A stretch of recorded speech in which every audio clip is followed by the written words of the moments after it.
Hello বন্ধুরা, good evening. ভিডিওর প্রথমেই তোমাদের একটা কথা জানাচ্ছি। আমাদের এখানে কয়েকদিন অনেক সমস্যা হচ্ছিল, তাই আমি ঠিক মতো করে ভিডিও আপলোড দিতে পারছিলাম না।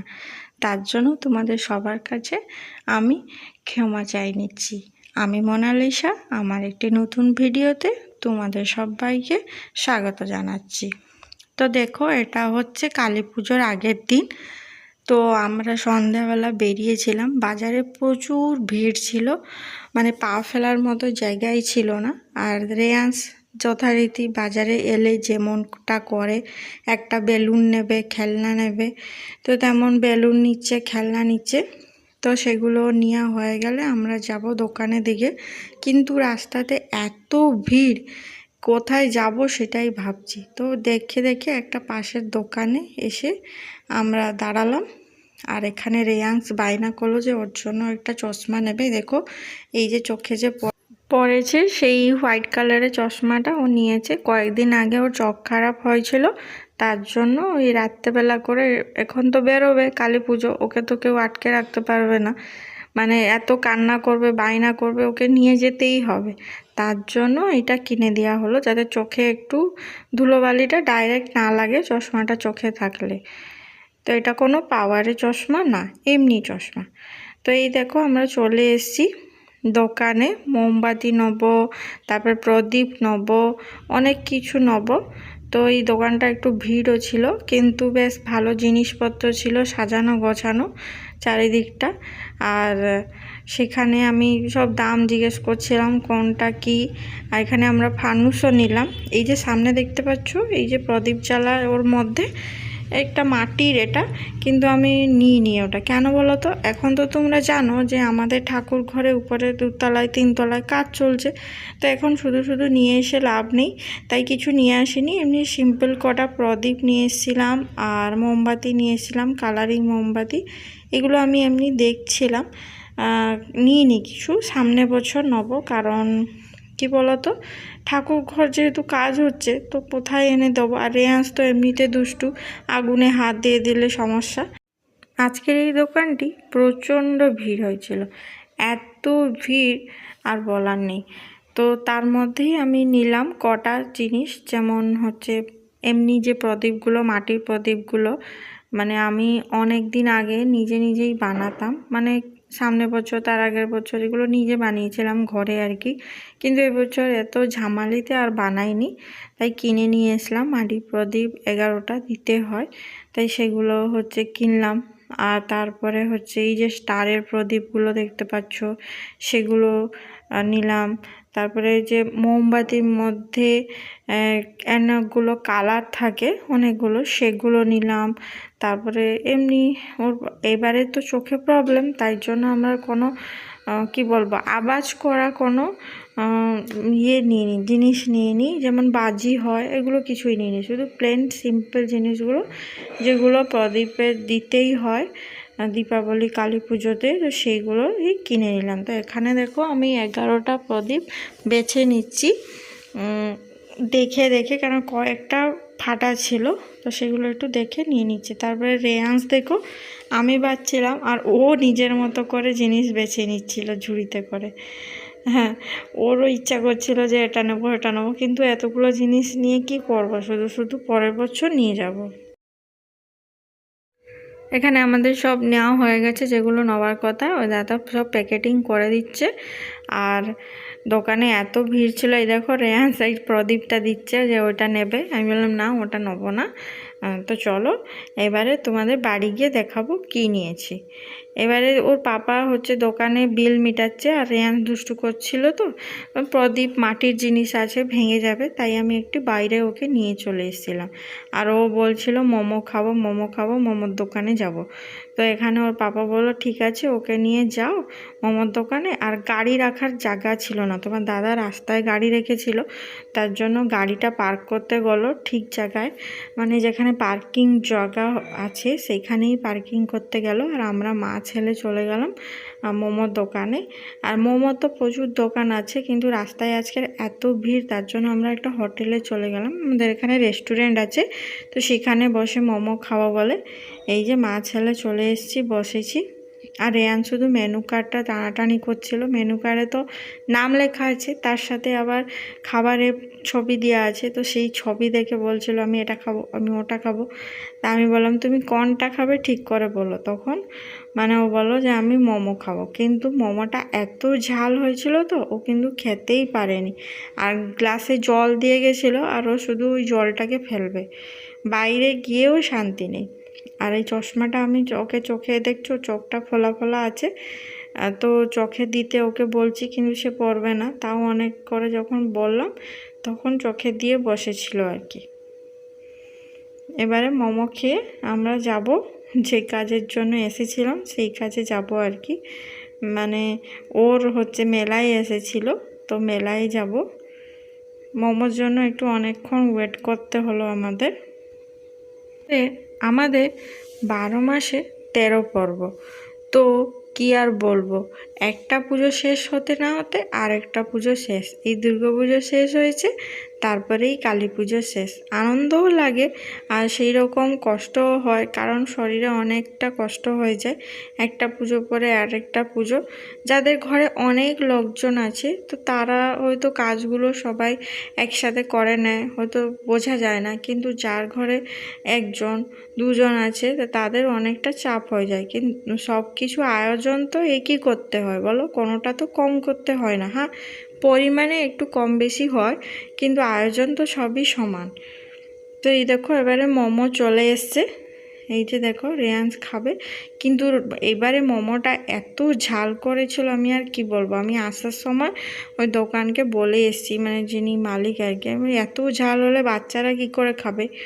মানে লঙ্কা কি বলবো, ওর মধ্যে মোমোর মধ্যে যে চিকেনে যে একটা ইয়েটা দেয় না, প্যাকেজিংটা ওর ভিতরে যেটা দেয়, সেইটার মধ্যে এত কাঁচা লঙ্কা ছিল আমি নিজেই খেতে পারছিলাম না। তো বাচ্চা কি খাবে তোমরাই বলো। তো এই ওকে একটু, আর সসটাও মিষ্টি সস ছিল না, লঙ্কা সস, তো ঝাল সস, তো বাচ্চা খেতে পাচ্ছিল না। তো আমি খেয়ে নিলাম, কি আর করব, আমি খেয়ে শেষ করতে হবে, কি ফেলে দিয়ে আসবো, এই জন্য শেষ তো করতে হবে, তার জন্য আমি খেয়ে নিলাম। আর রেয়ান্সকে তার চোখ মুখে অবস্থা দেখো, মানে ঝাল তো বেচারা খেতেই পারলো না। আর এই টেবিল চেয়ারটা দেখছো, রেয়ান্স যখনই এই রেস্টুরেন্টে আসে এই পুরো লাস্টে কর্নার দিকে এই টেবিল চেয়ারেই বসবে, এর থেকে অন্য কোনো টেবিল চেয়ারেও বসবে না। এখানে যদি কেউ বসে থাকে তাদেরকে বলে বলে উঠিয়ে দেবে, তারপরে নিজে বসবে। আর যদি কেউ বসে মানে খায় আর কি, তাহলে ওয়েট করবে, আমাকে বলবে ওয়েট করো পরে আমরা বসবো। কিন্তু ওই জায়গাটা ওর খুবই পছন্দের। এবারে খাওয়া হয়ে গেছে, তারপরে আমরা বাইরে চলে এসেছি, যাচ্ছি ওই মেলার দিকে রেয়ান্সকে নিয়ে আমি। এই যে দেখো কালী পুজোর জন্য দীপাবলির জন্য জুয়েলারিও সাজানো, মানে জুয়েলারি দোকান আর কি, জুয়েলারি বলছি। এই সামনে দেখো মেলা শুরু হয়ে গেছে, এই যে রাস্তার এপারে থেকে স্টার্ট আর কি। এই যে সামনে মেলা, কি বলবো, ওই কালী ঠাকুর হয়েছে, কালী ঠাকুরের পাশে মেলা। এই পুজোটা শেষ হলে তারপরে আবার জগদ্ধাত্রী পুজো শুরু হবে। এখানে ওর পাপা দাঁড়িয়ে আছে গাড়ি নিয়ে, ওই বললাম না পার্কিংয়ের জায়গা নেই, তো চলে এসছে ওর পাপা। এবারে যাব মেলায়, ওকে একটু রাইডস করে তারপর বাড়ি চলে এলাম। মানে ওই যে খেলনাগুলো যে ওঠে বাচ্চারা, মিকি মাউস, জাম্পিং। তো চলো তোমাদের দেখাই কী কী নিয়েছি। এই যে মাটির প্রদীপগুলো নিয়েছি 11টা, এর মধ্যে আছে। আর তারপরে আর কি নিয়েছি, আর রেয়ান্স আমাকে একদম দেখাতেই দিচ্ছিল না, শুধু মানে হাত ধরে টানছিল। আর এই যে প্রদীপগুলো দেখো, এর মধ্যে এই প্রদীপগুলো খুবই সুন্দর ছিল। আমার মনে হচ্ছিল এই মানে এখন ভাবছিলাম মানে জ্বালানোর পর যে এই প্রদীপগুলো যদি আরও 2-3টে প্যাকেট নিয়ে আসতাম তাহলে খুবই ভালো হতো। অনেকক্ষণ ধরে জ্বলছিল, মিনিমাম 4 থেকে 5 ঘন্টা জ্বলছিল, খুবই সুন্দর জ্বলছিল। আর এই যে মোমবাতিগুলো খুবই বাজে মোমবাতি, আর আমি কোনো দিন নিয়ে আসবো না। কালারিং দেখে নিয়ে এলাম, কিন্তু একদমই চলছে না। আর কি বলবো, বসানোই যাচ্ছে না, বসালেই পড়ে যাচ্ছে। এই হচ্ছে এই মোমবাতিগুলো, আর শুধু সলতেগুলো লিভে লিভে যাচ্ছে, আর জ্বলছেও না ভালো। আর রেয়ান শুধু ওই মাটির প্রদীপটা নিয়ে টানাটানি করছিল। আর একটা জিনিস নিয়ে এসেছিলাম, এই যে দেখো কালারগুলো, মানে আমি একটু রঙ্গোলি করব ইচ্ছা হলো, তো এই সব রকম কালার নিয়ে এলাম। এগুলো হচ্ছে আটার সাথে কি ময়দার সাথে মিশিয়ে বেশি করে তুমি কালার করতে পারো, তো সেইগুলোই নিয়ে এসেছিলাম। আর এইটা দেখো রেডি তেল বলে, আর এইটাই প্রদীপে দিতে হয়। ওই যে 11টা প্রদীপ নিয়ে এসেছি, ওই 11টা প্রদীপে এই রেডি তেলটাই দেবো, তার জন্য এটা নিয়ে এসেছি। চলো এগুলো সব আমি গুছিয়ে রেখে দিই, কারণ আজকে লাগবে না, এগুলো সব কালকে লাগবে। তো একটা ঝুড়ি নিয়ে আসি ঠাকুর কাছে থেকে, মানে ঠাকুর তো আমরা নিচে নিয়ে চলে এসেছি, তো আর ঠাকুর ঘরে কোথায় রাখবো, ওই নিচে যেখানে ঠাকুর আছে সেইখানটা কাছাকাছি সব জিনিসগুলো রেখে দিই। তো এই দেখো রেয়ান্স আবার কেকও নিয়ে এসছে, কেক খাবে। আসার সময় আমাকে মানে ওই দোকান থেকে বায়না করলো কেক খাবে, তো কেক নিয়ে এসছে। আর এইটা রুটি আর তরকারি নিয়ে এসেছিলাম আমরা রাতের জন্য, কারণ আস্তে আস্তে 10টা বেজে গেছিলো, আর এত রাতে কি রান্না আর করবো, তার জন্য রুটি তরকা কিনে নিয়ে চলে এসেছিলাম। তো রুটি তরকা খাবো, আর রেয়ান্স ওই কেকটা খাবে। আর যদি কেক খেয়ে যদি বলে যে মানে ওর খিদা পেয়েছে একটু পরে, কারণ এখন 10টা বাজে, কেকটা খেলে মনে হয় না আর কিছু খাবে। আর যদি বলে তাহলে একটু রুটি আর ওর দুধ আছে, দুধ দিয়ে ওকে খাইয়ে দেবো। তো এইসব জিনিসগুলো এখন গুছিয়ে রেখে দেবো। আরেকটা জিনিস নিয়ে এসেছি, এই যে দেখো লক্ষ্মী ঠাকুরের কাছে দেবো। আমাদের দীপাবলির দিন আমরা ব্রাহ্মণ ডেকে পুজো করি, কারণ আমাদের লক্ষ্মী পুজো হয় বাড়িতে আর কি। কিন্তু এবছর তো পুজো হচ্ছে, মানে কি বলবো, পুজো হতে পারবে না, কেননা আমাদের ঠাকুর ঘরে কাজ হচ্ছে, সিংহাসন তৈরি হচ্ছে, নতুন টাইলস বসছে। তার জন্য আমি নিজের মতো করে নিজে পুজো করব, তার জন্য টুকটাক যা কেনাকাটা করার কথা সেগুলোই আমি কিনে নিয়ে চলে এসেছি। তো সেই পুজোগুলো নিজে দিয়ে দেবো আর কি। আর এখানে দেখো রেয়ান্সকে এই কেকটা খুলে খাওয়াচ্ছি। কেকটা কিন্তু দেখতে ভালো লাগছিল আমার, মানে দেখে আমি নিয়ে এসেছিলাম। সবসময় মন জিনিস থেকে নিয়ে আসি, কিন্তু এবারে এই কোম্পানির দোকান থেকে নিয়ে এলাম। কিন্তু এই কেকটা না দেখতে ভালো লাগছিল, কিন্তু খেতে একদম ভালো ছিল না, কেমন একটা ছিল। ওই কিছু জিনিস আছে দেখতে যেমন হয় ভালো তেমন হয় না, মানে উপরেরটা ভালো ভিতরেরটা ভালো না, সেই রকম আর কি।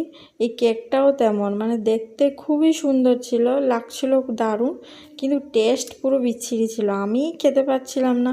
আর রেয়ান্সও খেলো না, একটুখানি খেয়ে তার বললো আমি আর খাবো না। তো কি করব, ফেলে দিতে দেবো? এইটুকু কেক নিয়েছে, কত বলবো, 55 টাকা। তো আর কি করব, ফেলে দেবো, নিজেই খেয়ে নিই। তো আমি রাতে এই কেকটাই খেয়ে নিলাম, আর রুটি আর তরকা খাইনি, আর রেয়ান্সকে রুটি খাইয়ে দিলাম। তো আমার এই ছোট ভিডিওটি তোমাদের কেমন লাগলো অবশ্যই কমেন্টে জানাবে। আর এবার থেকে পরপর ভিডিও আসবে প্রত্যেক দিন, তোমরা কিন্তু একটাও ভিডিও মিস করবে না। সবাই সুস্থ থাকবে, ভালো থাকবে, সবসময় মানে হাসি খুশি থাকার চেষ্টা করবে। জীবনে দুঃখ কষ্ট তো অনেকই আসবে, কিন্তু সেগুলো এড়িয়ে নিজে ভালো থাকার চেষ্টা করবে।